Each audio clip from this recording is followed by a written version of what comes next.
这个又看见你们各位了哈，都挺好的是吧？好。好，我也挺好的啊。我这是刚回来，刚才化妆的时候，我们那化妆那大姐还问：“哟，您怎么黑了？”啊，我说你管着吗？啊，您这些日子做节目，正赶上天热，跟外边一跑一弄，太阳一晒，就黑了啊。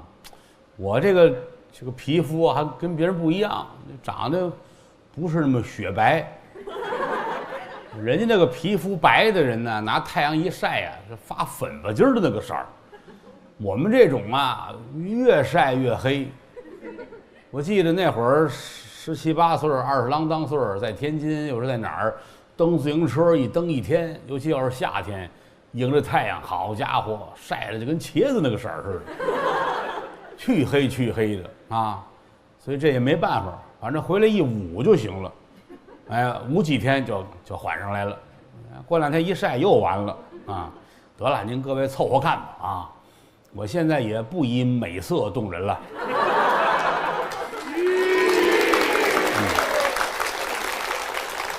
凑合瞧，凑合看就得了。前2天其实按说还不至于晒成那样，你之前你上南边拍去有情可原，太阳毒。其实前些日子是在东北哈尔滨，按说还可以啊。上哈尔滨去，他们一接我，吓我一跳。好家伙，人给弄一个哇蓝的汽车接过来。一开门，您上车，我还纳闷，我这车门装反了，这是。我这个人对车根本没有概念，到现在我也不会开车。啊，我比不了您各位，您各位什么样车都能鼓着走啊，我来不了，不会哈，哼，看不起你们。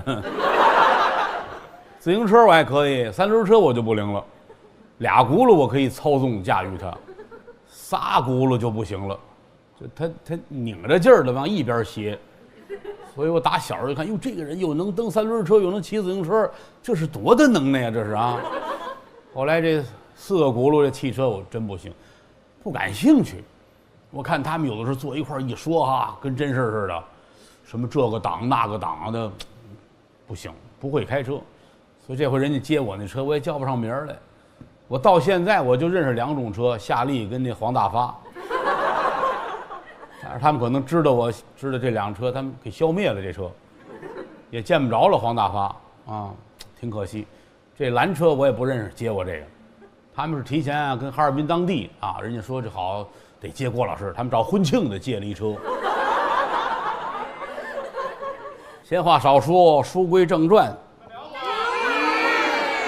于老师那车也不错。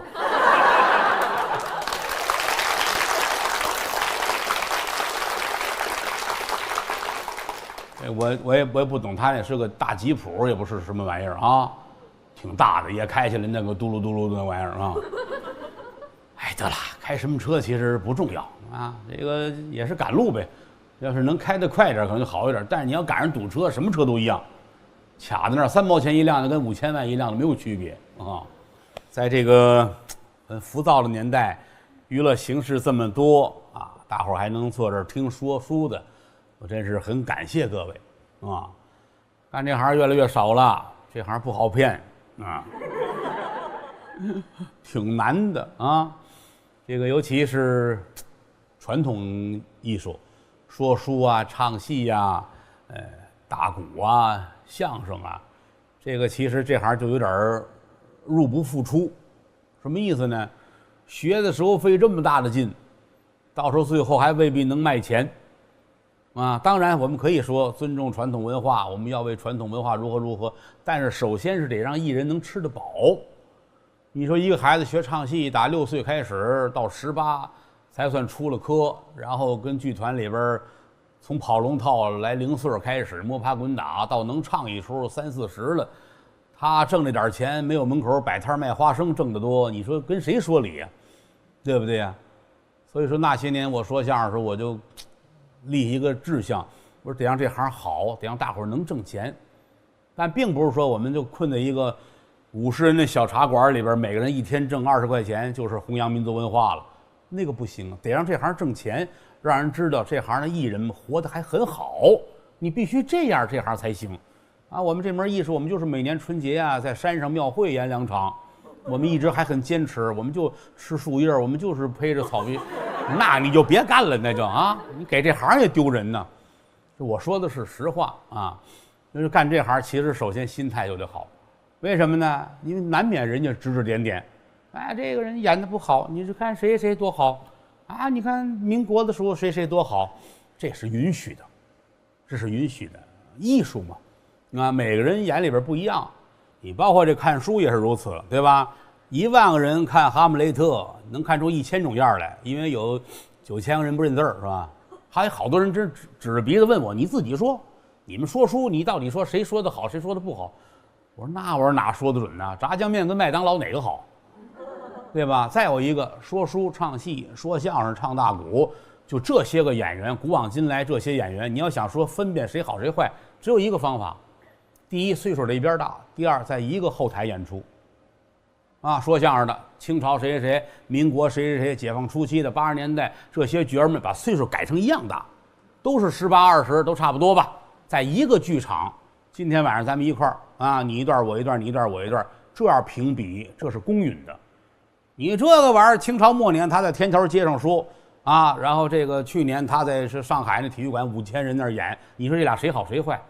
根本不可能，背景也不一样，观众也不一样，社会也不一样，你凭什么这么比？有的时候这种比法其实就是为了打击你，啊，你唱戏说相声不都如此吗？啊，有时候咱们看一些个这个老资料了，什么老的唱片了，咱们一听，哦，这个如何如何，哎呀好，为什么好？是因为它少。你真那年头坐在剧场里听，头一个你就起哄，但今天你可以拿出来啊，这个他就比谁谁好。所以这个其实这种比喻没有意义，包括说书也是，有捧张三就捧李四的，这都没问题。这个玩意儿就是个人的爱好问题。什么叫好？就凭个人的好恶。你要真要是比的话，你就现在吧，今年看看还活着几个说书的，都聚在一块儿吧。咱们北京找一剧场，同样的价钱，你一天我一天他一天，咱们这么干，对吧？人这家就卖满了啊，那就3张票，你再捧那您愿意呗？那怎么办呢？是吧？所以这个东西也没有好与坏，它是个服务行业，就跟您吃包子道理是一样的。这狗不理包子啊，什么杭州小笼包，什么烫面的包子，那没法比啊。您爱吃那就是最好，但是就吃您这个，您没有必要上那些家门口砸人玻璃骂街去，那就没意思了，是吧？水平一般，能力有限，难为您各位这么捧，这么支持，你说你们是不是很糊涂？呵，有一个明白的啊，这个大哥会说话啊。得说呀，你再不说这行更没人干了。其实这玩意儿挺累，咱有什么说什么，唯独这个玩意儿，连喘气儿的功夫都没有。你说干别的都能歇会儿，有别人替你，唯独说书，我喘5分钟，这节目就干不下去了，很难，很难也得干呐。有这份情怀。打小学这个，很爱，下过功夫，得干啊。说能干得多好，谈不到。就是您能听啊，您能凑合赏下耳音来，那就知足了。哎呀，有人夸郭德纲说的多好，我说您可别这么说。好，你这说完之后得多人恨我是吧？这个干这行啊，最好不要站在前2名。说相声、唱戏、说书。不要第1跟第2，啊，你从第3往后排安全，啊，所以说呢，尽量排着第3往后，这是个诀窍，这只能说人老奸马老滑，因为干这行年头太多了，所以说干这行最大特点就是要琢磨人，你琢磨透了，你这书就明白了。为什么说人多大义多大？就在这儿，尤其说三国，我连这胡同都没出去，天天王奶奶李老爷我们这几人聊天，你那个三国你出不了胡同啊，老在村口那儿转悠，你得跳出来看。所以说三国难说就在这儿啊，来吧，干点正事吧。我就知道啊，再聊会儿，不能老聊这个，人平台花钱了啊。你们也有钱呐？呵，你瞧这事儿闹的啊！那我是排第一，排第二啊？去你的吧！学好不容易，学坏一出溜啊！好，今天这个你们要记住了啊！哎，你回去你细琢磨去。哎，评书里边为什么老捧他？他排第二。说相声也是捧他，他排第二。哎，捧第二这个特立独行。那么三国里边谁排第二呢？不好说。你看你站哪边？比如说咱们说一新编评书啊，孙权演义。那孙权就得排第一，对不对啊？我们说这曹丞相演义，那就得重新的编排一下，它不一样，看说书人的位置。这个三国越说呀越热闹，但是呢，我自己也着急，人家制作单位也问我，您这得说的哪一辈子呀？我说今天咱们就可以降孙浩3分归一统，明天就开晋朝演义，啊。什么刘关张不用出去，就直接就死了就完了啊！但也不像话呀，是不是？这个书啊，快也不是，慢也不是。你要说玩命的快往前趟水，这个有的是。你过去我们老先生给徒弟说活说，念梁子时候啊，给你念的这些个啊，老师给他讲，大概讲1个钟头，就这个啊，你得干1个半月，就跟你说1个钟头的东西，你坐在那儿得说1个半月。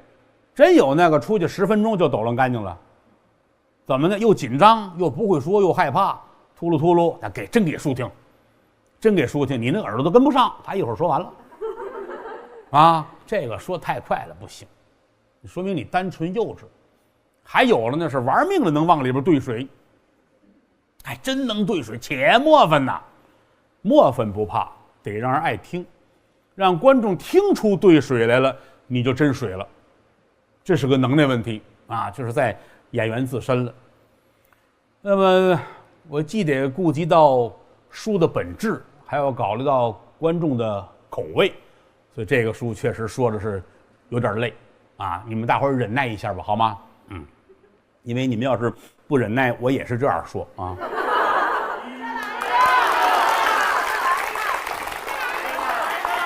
不来了，不来了。哈哈哈！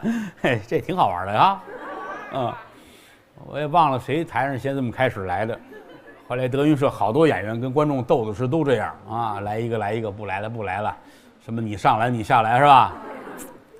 其实除了在东北演出，这个还挺好玩的。你上来又真上来了，挺好啊，就是喜欢说书啊，这个各位一高兴爱听。发自肺腑的就这么幸福，德育知音啊！回去之后不用逮谁跟谁捧我啊，这样会让我骄傲的啊！你们也不要在网上肆无忌惮的赞美我啊，这样会遭恨的。现在这个网络也挺好玩的，你20年前那会儿也不知道什么叫上网，刚开始的他们念叨上网不上网呢。那会儿见面还净问哈，你上网吗？还净问这个，可见那会儿多么的不普及。现在真是人人都会了，也挺好。这网络，我其实一直盼着网络能够实名制发帖，这不公平是吧？我们说话都可谨慎了啊！除了岳云鹏吃饺子爱发微博，我都不敢发。你发个吃饺子也会有人骂你。嫌你们家有面，嫌你们家有醋有蒜。你要他要写上啊，姓什么叫什么，贴自己相片留一电话，我估计就没人瞎说。你包括好多我们相声同行，你看又有人骂我了，一定是郭德纲买的水军啊！哎，老说这个水军这么些年哪儿卖呀？咱也不知道多少钱能买水军是吧？这个得了，没事啊。我们不能抬这个杠啊，踏踏实实说书吧，啊，大伙儿能够喜欢啊。我也趁着年轻，等我以后上岁数了，说这长篇大论的我就说不动了。但那会儿也就给你们讲一个啊，小明上学，见了一朵小红花，也就说点这个了啊。趁着这会儿还行，现在也不年轻了啊，我已经是个。你以为我没有身份证吗？你说我年轻，我就相信了啊！哎呀，我也是个年近半百的老人了啊！我打小16岁出离了天津到北京发展，那会儿真是觉得，哎呀，是个小孩儿，看谁都是这是大哥，那是叔叔啊，那是大爷的。突然间，慢慢的身边的称呼就不一样了，人家管我叫叔，叫大爷。后来突然间有人带孩子叫爷爷，哟嚯，就突然间就吓一跳。包括我印象很深，就是从40岁开始是个分水岭。40岁之前真觉着，哎呀，30来岁，这个小孩儿啊，到40岁嘎噔一下子，我40了。42、3的时候，有一次跟谁聊天，他说了一句话：“您都奔5张了吧？”就拿雷劈着我一下。一琢磨，人家说的对呀，你过了40，可不就奔5张去了呗啊！日月穿梭催人老，光阴能有几多时啊？趁着还没有这么岁数大，没有这么脑子不好使，尽量干点爱干的事儿啊！这些年多说点书啊，能有您各位这么捧这么支持，就很荣幸啊！我特别希望就是等老了，那70、80了，那会儿估计也没有什么别的大的追求了，就找一小书馆，就坐50、60。每天啊，家里来俩孩子，多了多岁给我搀着去，坐在那儿，不要太多，不要太，就50、60，一人呢8000块钱张票啊。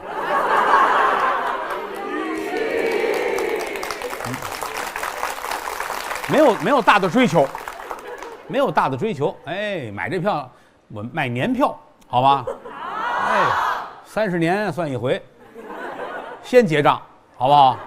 还是你们就得盼着我好好活着啊，要不然不退钱。行了，闲话少说，干点正事儿吧。不能是没干过这行，干这行之后啊，就算给你座金山，你扭头就走，真的。这个做艺人这行，你过去老先生都说嘛，一个说相声，一个摆摊儿啊，做小买卖，只要干上这行之后，干别的不过瘾。那小孩们旧社会那个，不上学之后15、16，家里边吃饭需要他帮衬着，推个车呀，哪怕弄个篮子挎着卖花生瓜子儿，他出去一天不少挣，而且开阔眼界。你让他找一地儿踏踏实实待着，干不了。说相声也是。小孩们说相声，啊，跟着园子里边忙忙活活的挣点钱也能养家，他就是散漫这个行业啊。但是接触完之后呢，你就发现，尤其做艺人，哎，你别的你交响乐我不懂，我没那儿待过，啊，是弹钢琴的、芭蕾舞那行咱没去过，但是你说书、唱戏、什么唱大鼓这几个行业，我还是很熟悉的。为什么好玩呢？这个好玩其实是。刨去台上之外，就这后台就很可爱。咱甭说太复杂，因为说这个时间太长。就是一进后台，你看他后台这些人的称呼，你就会觉得他不一样，啊，就是不一样。你看这个，你说相声吧，说相声后台，我们这个从古至今，它是一辈儿一辈儿的传承，它是像家一样。包括我们那个老前辈们、老艺术家们。啊，真是拿这个当自个儿的亲儿子是一样，所以在相声后台，其实最多的他都是哟，我的儿啊，你怎样怎样，都是如此。你看当年我们那个东北相声前辈于世德先生，啊，上天津去看师傅，相声大王张寿臣，那一进门，人家张先生头句准是我的儿你可来了，他就是很亲。啊，那徒弟对老师呢，他也是就是无法表达这种爱意，所以大部分说相声跟师傅之间都是这个，哎，爸爸您吃这个吧，我的爹您干嘛呢？这个就是内部的特点。当然，这让其他行业看人家看不惯，你那学珠算的那个，学会计那个，或者人家还纳闷，这怎么这叫爸爸？这是啊，啊，你家里没有爸爸吗？你管他叫爸爸？我们这叫师徒父子。您不理解那没办法，您不是这行的呀，对不对？就是什么呢？不在一行，您不了解这个啊，可能人家难免会有些个疑义，但是不重要。唱戏的后台也是如此，你看京剧了吗？京班大戏，这后台啊，你瞧一个个的啊，端着小茶壶的，拿着杯的，夏天也围着围脖的都有啊，保护他的嗓子。喝一口，老这样。那个老师们、学生们，大伙儿一见面，先生，喊先生。京剧后台尊称人就是先生，但是一喊呢就喊连了，先生，这个打清朝就这样，啊，到现在其实也是如此，啊，你一进京剧后台都是这样，先生您给说说，先生这事儿如何说？这京剧后台，评戏就不一样，评戏后台是母系氏族。啊，很奇怪，你看我接触的虽说晚，我是80年代开始唱戏，评戏班我待过。评戏它是以旦角儿为主要的中坚力量，所以你看评剧那个剧啊，它好多故事啊，它没有说金刀铁马、朝廷上下，没有。它为什么竟是杨三眼告状啊、花为媒啊、什么小姑贤呐、就为什么这个戏呢？当然根本原因是因为评剧过去叫三小戏，小生、小旦、小丑。便宜，你上个皇上，你就得跟着4个太监、8个朝臣，这个麻烦。他这个戏呢，他省事儿，都是家不长里不短，后娘打孩子，婆婆虐待儿媳妇儿，他能跟观众有共鸣，他牢牢地掌握住了家庭妇女这个观众群，而且台上也省事，4、5个人开戏了，也唱3钟头，大哭大嚎，大开大合，观众们看着爱看，这是当年。就是唱评戏的老艺人们聪明所在，说你看什么杨家将啊，你看什么金刀铁马扎上靠开打，那是你们的观众，我不抢，我要我们这帮老太太到哪儿去？老太太来了，一样卖钱，还是为了这个。所以评剧班有句话叫"有旦吃饱饭"，有旦指的是青衣花旦，就是有女演员，我们评戏就能吃饱饭。所以您到了评戏班后台，你听那称呼。没有别的啊，小孩们管后台唱旦角这角儿，老太太一般都是娘啊，您吃了吗？这个就是二姨，啊，大姨您过来一下。所以你进了评戏班，就跟回姥姥家是一样的，这是真事儿，家家如此啊。梆子就不一样了，河北梆子它朴实，哎，你看梆团一进后台，有时候就是看着连老师带角儿、学生都跟那蹲着正歇着呢啊，哎，拿饭盒盖喝水。啊，一聊天你听称呼都是还rum吧去啊，好玩之极啊！你就根据这个，你就能了解整个的这个艺术的生存状态啊。有喜欢唱大鼓的吗？有。好好听吧啊。为什么要说不让学？太难了呀，太难了啊！尤其你现在德云古曲社最近招生，确实来了好多人啊。到今天你看了吗？他们跟我说网上报名的那个私信还有4000多人没看过来呢，啊，这玩意儿我很感慨。当然这4000多人最后真有10个人能学出来就了不得了。这行可不容易，就跟弹三弦似的。弹三弦这个行业，只要一练上就是一辈子的事儿，啊，绑上指甲，天天坐在那儿，巴啷巴啷巴啷巴啷，天天得练你这骨头，练你的肌肉。说这边偷点懒儿。这不摁着了吗？小孩偷懒儿，把这头靠在墙上，省事儿，啊，老师看见就得骂。为什么呢？必须这样。你坐在台上，你这边没有墙，你这搁哪儿去呢？3分钟，你这胳膊酸了，对吧？你这琴这样了，三弦不是吉他呀，对不对呀？所以这个玩意儿偷不得懒儿。现在不好干就在这儿，啊，也没有什么人唱。没人唱呢，就没人弹，人学会弹弦，人伺候这去，跟着你不能吃饭，对吧？我们就不学弹的，没有弹的呢，也就没有唱的了，没有唱的呢，也就没有听的了，没有听的谁还学唱？没有唱的谁弹弦儿？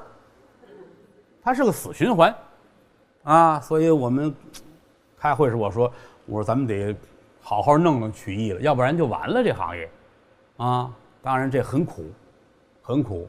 那个老师们的老太太抄去都是70多80多，来了也都说，哎呀，不计较什么收入报酬，打小我们学这个，我们爱这个，有人愿意学，我们好好教啊。现在是赶上最后的一个尾巴了，这帮老头老太太要再没有了，或者教不了了，这行真完了。其实你要听上之后，你就知道这玩意儿太过瘾了，啊，就很希望咱们这些个传统的艺术啊，能够好好的传扬下去啊。各位呢也多捧多鼓励，逢这个曲艺的，你们在网上点开就多看一会儿，多听一会儿，完事多捧一捧的嘛，太好了，哎，太棒了啊！有的时候这一句鼓励的话，对年轻演员很重要，很重要啊！好多这很正常，真的啊，干我们这行，首先心态好。你心窄，你干不了这个，对吧？你看，就跟那些日子，我上哈尔滨做节目，人家雇一个大拦车接我，那网上真有人说，好，完了，这家伙要完了，他已经膨胀了，怎样怎样。你要小心眼儿，你不就气死了吗？是不是？当然，咱也知道那车到现在我也叫不上名来，叫劳斯莱斯啊，这个不重要。另外，其实有的时候透过文字能看见内心，啊，这很正常啊。就跟岳云鹏似的，岳云鹏，哎呀，一天到晚的，现在也挺火。当年你看他落魄的时候，谁搭理他呀？现在红了，他都不敢回老家。他只要一回老家，走到村里边、县里头，后边经常过来一拍肩膀，不要说话，啊，我后边有朋友，我一扭头你就说你跟我是最好的哥们儿，你怎么弄？都拿你说事儿，对不对？你干这行难就难在这儿了，是不是？所以说，希望这个行业少一些个戾气，也希望大伙儿能多支持、多鼓励。万幸还有我啊，万幸。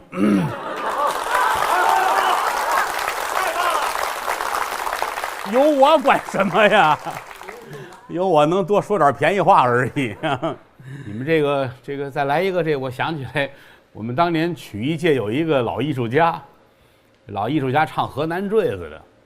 河南坠子这个曲种现在好像也不是这么景气，但是过去啊，你说除了河南之外，什么北京啊、天津啊，可盛行了，大批的人喜欢听河南坠子。